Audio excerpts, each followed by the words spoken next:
He shocked me with the divorce, but I changed my life and shocked it in his face. I was married for 4 years. Like any naive dreamer, I thought our vows meant forever. I thought I knew my wife, Brian, inside and out. But on Friday, June 15th, at exactly 3:14 p.m., Deputy Shif walked into my bank and handed me an envelope. You have been served.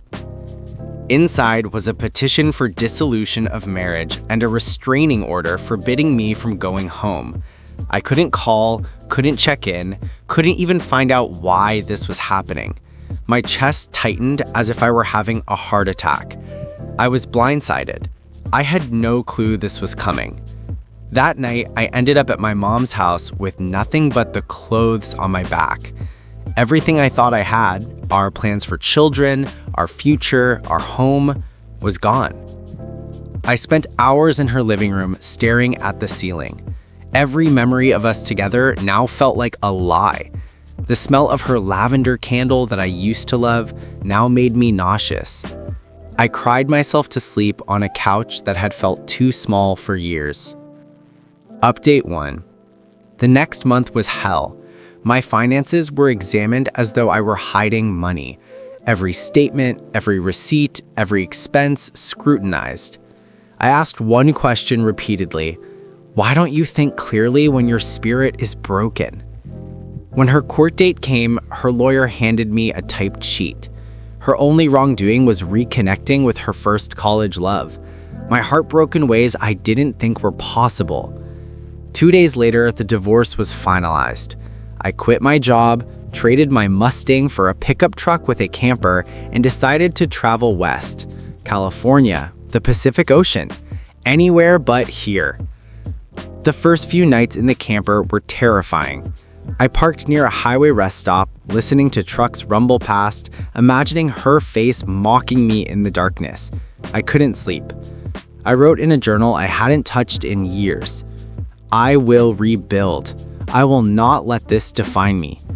It was pathetic, maybe, but it was the first time in weeks that I felt a glimmer of control. Update 2. I parked my camper in small towns, taking odd jobs at diners and bars. I met dozens of people, women who listened to my story, who wanted to cheer me up. I began keeping a strict schedule. Wake at 6 a.m., make coffee, clean the camper, work a shift, walk the streets at night to clear my mind. Winter came in the Rocky Mountains. Snow piled high, towns empty, roads dangerous. I found refuge at a small Italian restaurant where Mrs. Villano let me park my camper and offered me work. I painted, cooked, and learned the secrets of Italian cuisine. The smell of garlic, fresh herbs, and simmering tomato sauce became my therapy. I woke up thinking about pasta shapes and sauces instead of divorce papers. I stayed 18 months learning to cook like a master and speaking her language. I left with gifts, recipes, and a name to contact in San Francisco. I drove west, stopped in Reno, even spat in the Grand Canyon, and finally arrived at Tony's Italian restaurant. I showed up with the gifts and recipes, and though the staff mocked me, I proved myself in the kitchen. I worked 16-hour days, cleaning, chopping, and mastering sauces until my hands were raw and my mind quiet. Update 3. Tony's daughters, Gina and Mari, were strikingly beautiful, and I was tested immediately. But over time, I became part of the kitchen family. I made capino, fresh seafood soup, linguine with crab, and my dishes sold out. I sang with the staff, taught them to harmonize, and the restaurant flourished. I started documenting everything: recipes, techniques, even little anecdotes from my life. I realized that rebuilding wasn't just about surviving. It was about thriving in a place where nobody knew my past. I began posting videos of my cooking on social media, not caring if anyone watched. Slowly, my channel grew, and people were inspired by my transformation. Update 4. Along the way, I met travelers and locals who shared their own stories of heartbreak and triumph. In Reno, I met an elderly man, Walter, who had lost his family, but found peace in painting landscapes. He became a mentor of sorts, reminding me that creation, not destruction, defines life.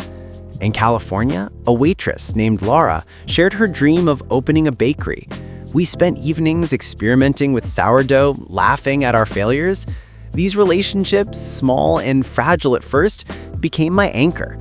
I realized that life after betrayal isn't just about self-reliance. It's about connection, trust, and shared growth. Every dish I cooked, every recipe perfected, felt like a step away from the pain and toward fulfillment. Update 5. Meanwhile, Brian and his family had their own struggles. His recklessness led to financial ruin and eventually tragedy. I attended my sister's wedding, escorted by Gina and Mari, showcasing my transformation. I even gave a toast in flawless Italian, honoring the family and leaving Brian in tears. I realized I no longer felt anger toward him. I felt pity. He had wasted years in bitterness, while I had built a life full of people, love, and creativity. I had proof that I could rise from nothing, and that was the ultimate satisfaction. Update 6. Finally, I returned to my life fully, secure in my work, my relationships, and my independence. Divorce had shattered me, but through travel, work, and connection, I rebuilt myself. I had shocked Brian, but more importantly, I had shocked myself with the life I created from nothing. Now I wake up each morning in my small but cozy apartment, the smell of fresh coffee and tomatoes greeting me. I look back at the camper, the mountain towns, the kitchen floors, and I realize every step, every tear, every night spent alone was worth it. Life isn't about what breaks you. It's about what you build after the pieces fall. And I have built something extraordinary.